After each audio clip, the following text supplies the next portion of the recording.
আজ 24শে ফেব্রুয়ারি 2025। গতকাল অর্থাৎ 23 তারিখ এই যে ভিডিওর ক্লিপটা দেখানো হচ্ছে এটা 23 তারিখের ভিডিওর ক্লিপ। 23 তারিখ মাটি যতটা যা ছিল সমস্তটাই ওপরে তুলে দেওয়া হয়েছিল। এখন মাটির ঝামেলাটা প্রায় মরে গেছে। এখন জল দিয়ে এগুলোকে সেট করতে হবে। তার আগে আমাদের পিলারের যে কাজগুলো সেগুলো কিন্তু এগিয়ে নিয়ে যেতে হবে। আমাদের 4:30, হ্যাঁ 4:30ই আমি বলছি এই মুহূর্তে, কারণ 4টে পিলার একদম সম্পূর্ণ করে ঢালা হচ্ছে। এইদিকে কোণার যে সিঁড়ির জন্য যে আমাদের পিলারটা লাগবে সেই পিলারটা কিন্তু পরিমাণ মতো ঠিক 6 ফুটের মাথায় না 5.5 ফুটের মাথায় এরকম কিছু একটা হচ্ছে। তো সেই জায়গাটাই আমাদের পিলারটা ওই হাইট করে ঢালা হচ্ছে। তাই আমি ওকে বলেছি হাফ পিলার, একটা মানে অর্ধেকটা যেহেতু ঢালা হচ্ছে। যাই হোক, তো এই 4:30 বা 5টা ধরুন 5টা পিলার ঢালা হবে, তো বাকি 7টা থাকবে। তো আগামীকাল অর্থাৎ 25 তারিখ আরও 4টে পিলার ঢালা হবে, বা যেই 3টে পিলার বাকি থাকবে সেগুলো আবার 26 তারিখে ঢালা হবে। তো আস্তে আস্তে আমাদের যেহেতু বোর্ড সংখ্যা কম, তাই বোর্ডগুলোকে খুলে আবারও একটা পিলারের মধ্যে লাগানো হচ্ছে, আবার সেই পিলারটা খুলে আবারও লাগানো হচ্ছে। এইদিকে পাশের জমির অবস্থা একদম জলে জলে জলাকার হয়েছিল। তো তারা কি করেছে, তারা এবার একটা মোটর নিয়ে এসেছে, আর সেই মোটর দিয়ে এই যে জলটা সেই জলটাকে ফেলে দিচ্ছে।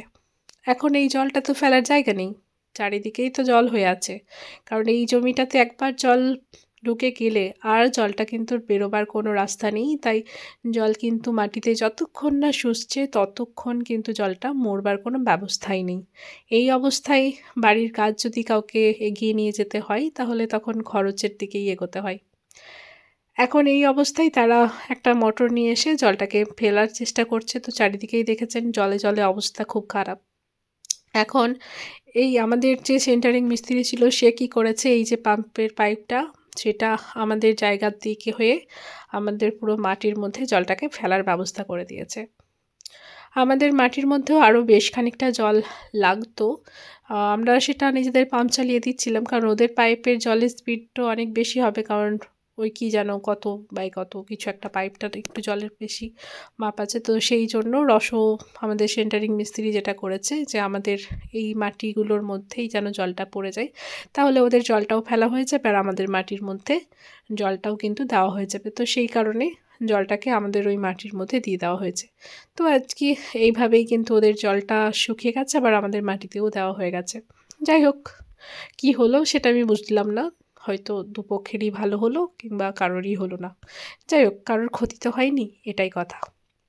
এইভাবেই আর কি আজকের কাজ চলেছে। তো আজকে এগুলো হয়েছে, আর আমাদের মোটামুটি যেই পিলারগুলো ঢালার কথা ছিল তো সেই পিলারগুলো ঢালার কাজও কিন্তু হয়ে গেছে। এই যে এখানে আমাদের বালি এবং পাথর সমস্ত কিছু ভিজে ভিজে অবস্থায় রয়েছে, কারণ আবারও রাত্রিবেলায় বৃষ্টি হয়েছিল। কাজ যেহেতু করতে হবে তাই কাজ হচ্ছে, এই আর কি।